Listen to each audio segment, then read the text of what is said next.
Start to develop that culture of respect and concern for not just ourselves, but us as a whole. And, yeah, that's great. That's really good. And that's between work teams. yes. So that's excellent. Another thing, I think, in a lean environment, you're looking at the leader, call it the foreman, the superintendent, and you're saying, well, how do they behave differently? One thing I really liked from Turner was their nothing hits the ground policy. Nothing hits the ground. What does that mean? Well, they're looking for anything on the ground, and since everything's on wheels, it can be moved. If anything hits the ground, that's an opportunity then for the leader, the foreman, to go up and find out why anything's hitting the ground. So let's say it's garbage, dunnage, or anything. If it's hitting the ground, the opportunity is for them to say, well, why don't you move the trash bin closer and have it go right into the trash bin? And those are the opportunities for education on a daily basis that is very different from a non-lean project. Wouldn't you agree? Oh, absolutely.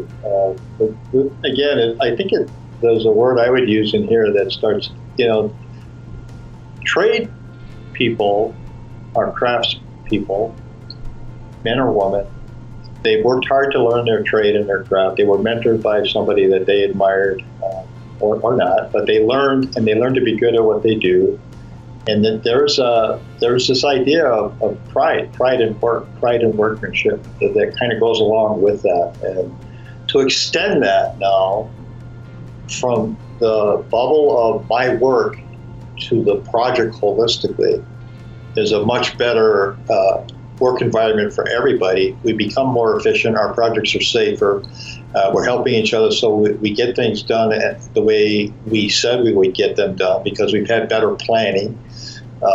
And that leadership is not tolerating when you get 400 to 1,000 workers on a job site. You're going to have some people that need some remedial training, and so that there is the job of the leader. Those foremen, those general foremen, that superintendent for the general contractor. He's got to set the tone that he wants a clean site, and that it's all for one for all. And you see that when I walked with a superintendent and we're having a conversation, and then there's a piece of trash on the ground that somebody inconsiderately left. And that guy reaches up, picks it up, takes it to the trash.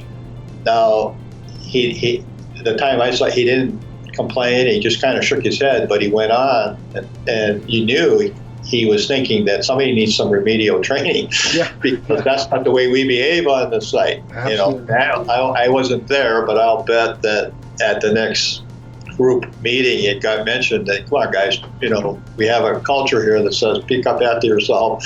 I picked it up and threw it out, and I hope that we're all doing that.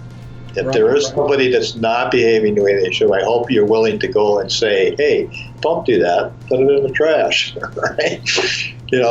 We do that with safety, right? We tell people to be careful, and if you see somebody doing something unsafe, you have the right to go over and say, hey, don't do that. Well, in a lean culture, we have a similar thinking, is that if you see somebody doing something that's not per the rules we've agreed on, you need to speak up. Hey, because it's going to degrade what we're trying to do, right? And it's a sign of respect to adhere to the rules that we've agreed on together. We didn't build them in a vacuum, guys. We remember at the beginning of the project, we talked about the culture. We talked about what we're going to do here, what's going to be right for us. Now, listen. That's the other thing about lean that I think why people like it, why trades folks like it, is because it's a kind of a group think, which doesn't have a good connotation sometimes in people's mind, but it's really people coming together, talking, and negotiating out what would be best for the whole team. Right. And then let's put it in writing, put it up on the wall, and let's agree to behave this way. And move on to your point about the leadership. Let's hold each other accountable. Yeah. So this is really good. The behaviors you're looking for are these sorts of things. The leaders need to outline what's expected. So demonstrate and talk about those behaviors, which brings up this whole new category, I think, that has been adopted very well by the construction industry, which is called psychological safety. A lot of people starting the job maybe don't feel like saying, you should clean up after yourself, or why is that on the ground, or, talk to their foreman about, the untidiness, or whatever the case is.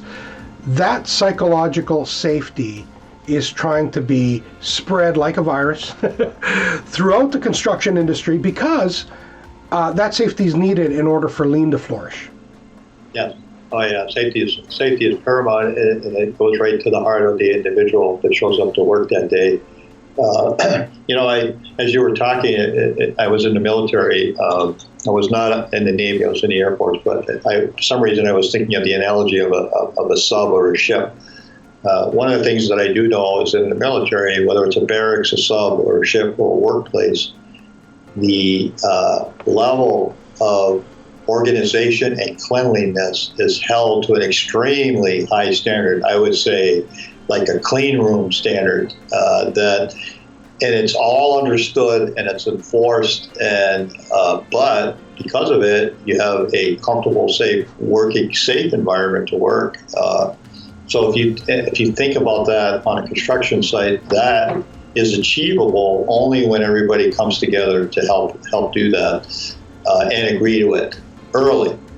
And when you do, it's amazing, what happens.